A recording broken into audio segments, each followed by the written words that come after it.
É o arcadismo, beleza? Então se liga, porque arcadismo é recorrente. No Brasil, Cláudio Manuel da Costa publica sua obra, sua grande obra, Obras Poéticas. Arcádia, lá na Grécia, é o lugar onde os pastores viviam cercados de natureza, paz, natureza, né? Então, os Árcades, eles viviam numa região tida como ideal mesmo, assim, você não tinha problema nenhum na Arcádia, né? Então, os pastores do arcadismo são pastores que são completamente equilibrados. No caso, a natureza ela aparece sempre como um refúgio. No caso do arcadismo é sempre isso. O nome do movimento vem daí. Os pastores do arcadismo são felizes e tranquilos porque são pastores que estão em contato direto com a natureza. Se a gente pegar, por exemplo, um poema do próprio Cláudio Manuel da Costa, chamado Alté, você vai perceber o seguinte, ó. Aquele pastor amante que nas úmidas ribeiras deste cristalino rio guiava as brancas ovelhas, aquele que muitas vezes, afinando a doce avena, parou as ligeiras águas, moveu as bárbaras penhas. Sobre uma rocha, sentado, caladamente se queixa, que para formar as vozes teme que o ar as perceba. Você vê que é um pastor que está olhando para um quadro natural tão idealizado que ele tem medo de formar vozes, ele tem medo que o ar perceba essas vozes e que esse som, né, de alguma forma desarmonize esse quadro natural. A natureza é fundamental no arcadismo, mas esse quadro natural é idealizado, né? É aquele quadro que sempre vai remeter à ideia de paz, equilíbrio. A gente está aqui diante da primeira característica do arcadismo, bucolismo, certo? A gente já inseriu o movimento no contexto histórico. Primeira característica, bucolismo.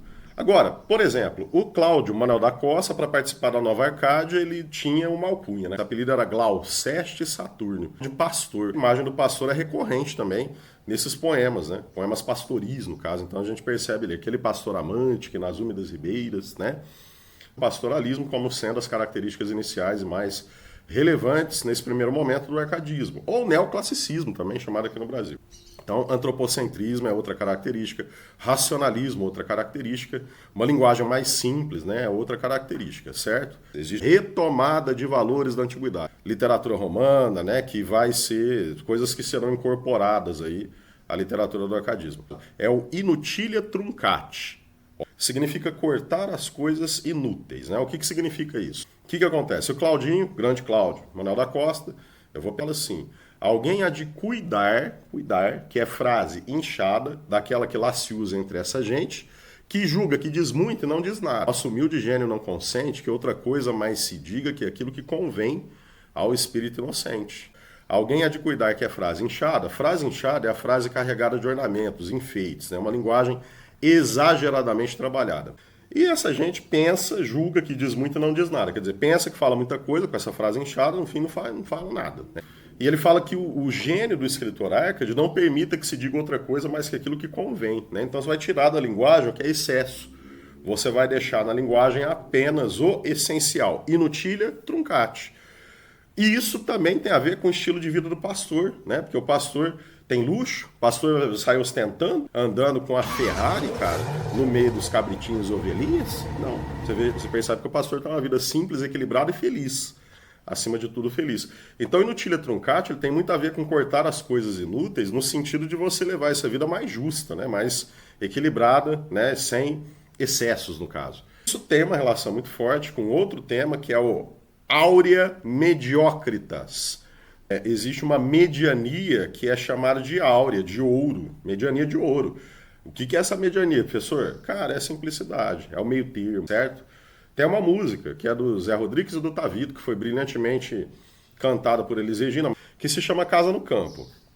Eu quero uma casa no campo, onde eu possa compor muitos rocks rurais, tenha somente a certeza dos amigos do peito e nada mais. Eu quero carneiros e cabras pastando solenes no meu jardim. No silêncio das línguas cansadas, eu quero a esperança de óculos e um filho de cuca legal. Eu quero plantar e colher com as mãos a pimenta e o sal, né? Então, viver de maneira simples, em contato com a natureza, é essencial para o Arcade. Para você viver desse jeito, você tem que viver no locus amoenos, né? No lugar ameno. Locus amoenos, lugar ameno, lugar tranquilo, lugar aprazível. Qual que é o lugar de paz? É a natureza, é o campo. Tá? Tela, mais uma vez, de Jacob Philip Hackert. Você está percebendo que esse lugar é o lugar de paz, é o lugar ideal. Se eu pegar, por exemplo, o Bocage, o maior poeta Arcade, inclusive o maior pré-romântico lá de Portugal, Ele vai dizer o seguinte: olha, Marília, as flautas dos pastores, que bem que soam, como estão cadentes. Olha o Tejo a sorrir-se, olha, não sentes os zéfiros brincar por entre as flores. Você vê que ele vai caracterizando uma cena bem tranquila mesmo, né, de contato com a natureza. Que reaparece em muitas músicas. Por exemplo, tem uma do Roberto Carlos e Erasmo Carlos, que foi regravada depois pelo Jota Quest. Assim, além do horizonte, existe um lugar bonito e tranquilo pra gente se amar. Você tá vendo aí, né, cara, como é que as coisas vão reaparecendo. Bocage. Deixa louvar da corte a vã grandeza, quanto me agrada mais estar contigo, notando as perfeições da natureza. Tá vendo? Deixa a grandeza da corte pra lá, cara, porque me agrada muito mais estar contigo, notando as perfeições do que of the nature, da natureza. Fugere urbem, esse é o tema. Eu tô dizendo fugere urbem porque no latim não tinha som de GGG, a gente fala fugere urbem porque o latim já é uma língua morta, embora, né, do ponto de vista da pronúncia, enfim. Cara, que é um tema importante pra caramba, que é o tema do Carpe Diem, beleza? Carpe Diem. Esse termo vai aparecer pela primeira vez na poesia de Horácio, século III a.C., né? Que ele fala assim: colhe o dia e confia o mínimo possível no amanhã. E aí, galera, o Tomás Antônio Gonzaga trabalha com isso sim, tipo, que havemos de esperar, Marília Bela, que vão passando os florescentes dias, as glórias que vêm tarde já vêm frias, e pode enfim mudar essa nossa estrela. Oh não, minha Marília, aproveite-se o tempo antes que faça o estrago de roubar ao corpo as forças e ao semblante a graça. Porque o tempo vai levar embora a graça do semblante e a força do corpo. Então a gente viu os temas mais recorrentes aí, que são Inutilia Truncate, Aurea Mediocritas, Locus Amoenos, Fugere Urbem, Carpe Diem, questão do ano passado, 2022. O tópico clássico do Locus Amoenos, lugar ameno tranquilo, né, está bem exemplificado nos seguintes versos do poeta Manuel Maria Barbosa do Bocage. Então vamos lá. Ó a letra A. O ledo passarinho que gorjeia, da alma exprimindo a cândida ternura, o rio transparente que murmura e por entre pedrinhas serpenteia. Primeiro, ledo passarinho. Ledo é alegre, né? Passarinho alegre, tá gorjeando, tá cantando, entendeu? O que ele tá expressando com esse canto dele? A cândida ternura de sua alma. Tá vendo coisa mais linda? Rio transparente. Ele tá dizendo que, tipo, é o rio Tietê lá em São Paulo, né? Não, cara, é um rio transparente, né? Que murmura e por entre pedrinhas. Olha que coisa meiga, velho. Ele usa até o diminutivo, né? Galera, aí, pô, você tá vendo que tem, né, imagens da natureza que são bucole. Então, a alternativa A de I Love You. Agora,